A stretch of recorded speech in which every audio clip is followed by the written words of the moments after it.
Zdravo svima i dobrodošli kod mene u kuhinju. Danas sam posebno srećna jer pravimo zimnicu, a vi znate koliko ja to volim da radim.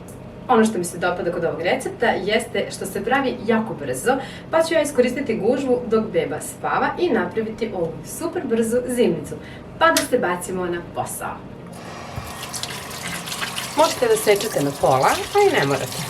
Možete jednostavno da uzmete čačkalicu i malo da izbockate na par mesta nektarinu.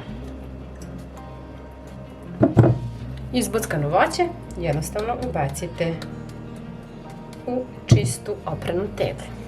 Još jednom proverite, pa ako ima neka oštećena voćka, nju nemojte da koristite, već izbacite. A jako je bitno da birate kajsije i jednostavno generalno voće koje je malo tvrđe. Skinite peteljke i operite trešnje pa ih stavite u teglu.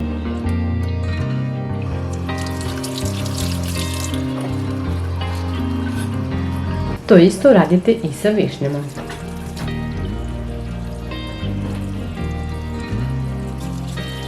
Višnje i trešnje nećemo da bockamo jer nema potrebe.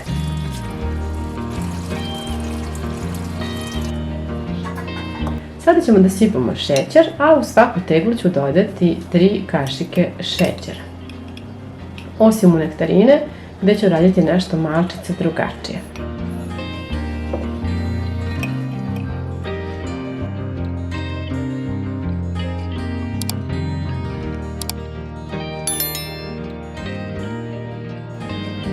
U nektarine ću dodati 2 kašike šećera i 1 kesicu vanilin šećera. Čisto zbog malo drugačijeg ukusa. Tegle napunite čistom vodom.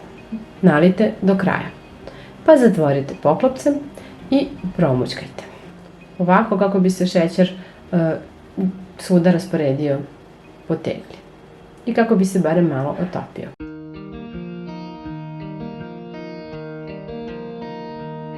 Ponovite postupak i sa ostalim voćem.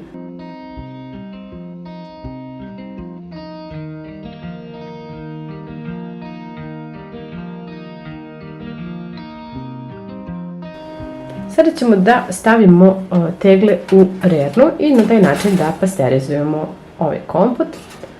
Stavite u hladnu rernu pa je uključite da se greje na 100 stepeni i ostavite tako nekih 45 minuta. Nakon toga ostavite da se ovaj kompot ohladi ovako u rerni, pa ga odložite na neko tamno i hladno mesto. Ovakav kompot može da traje sigurno godinu, ako ne i više dana.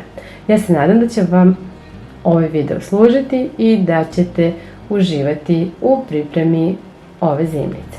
Puno vas pozdravljam, ćao!